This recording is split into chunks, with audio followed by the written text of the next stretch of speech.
19 से 25 दिसंबर तक चले सुशासन सप्ताह के अंतिम दिन गुड गवर्नेंस प्रैक्टिसेस पर केंद्रित एक कार्यशाला का आयोजन किया गया।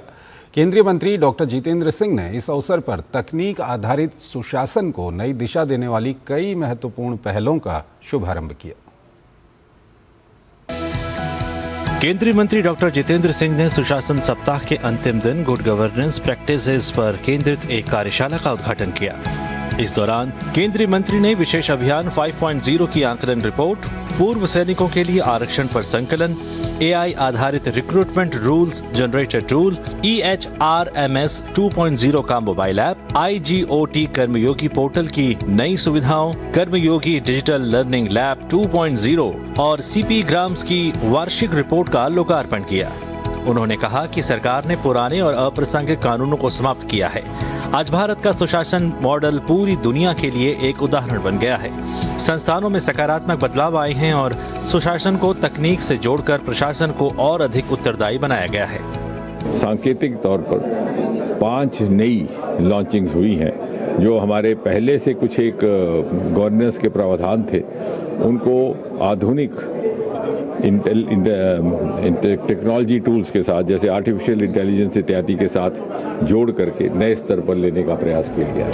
डाक विभाग की सचिव वंदिता कौल, सड़क परिवहन और राजमार्ग मंत्रालय के सचिव वी उमाशंकर और विदेश मंत्रालय में सचिव पश्चिम CB जॉर्ज, साथ ही NIC और रेलवे के वरिष्ठ अधिकारियों ने अपने अनुभव साझा किए और विभागीय सुधारों की सफल कहानियों को प्रस्तुत किया।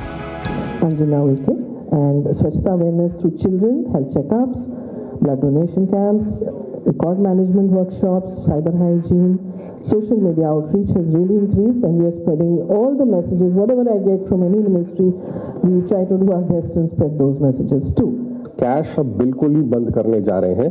We rolled out UPI on 15th November, बड़ा अच्छा चल रहा है। This is in lieu, I mean, FASTag is a primary method. जो कैश पेमेंट कर रहे थे, which was about 2% of the total number of users, वो भी हमें खत्म करना है।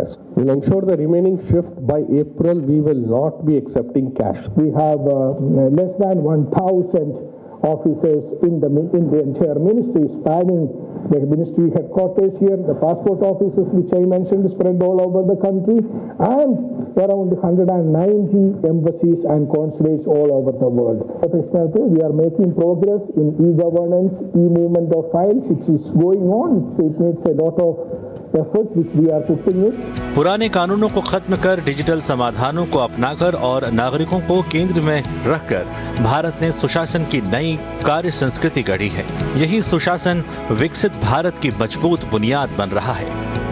Chandrashekhar, DD news.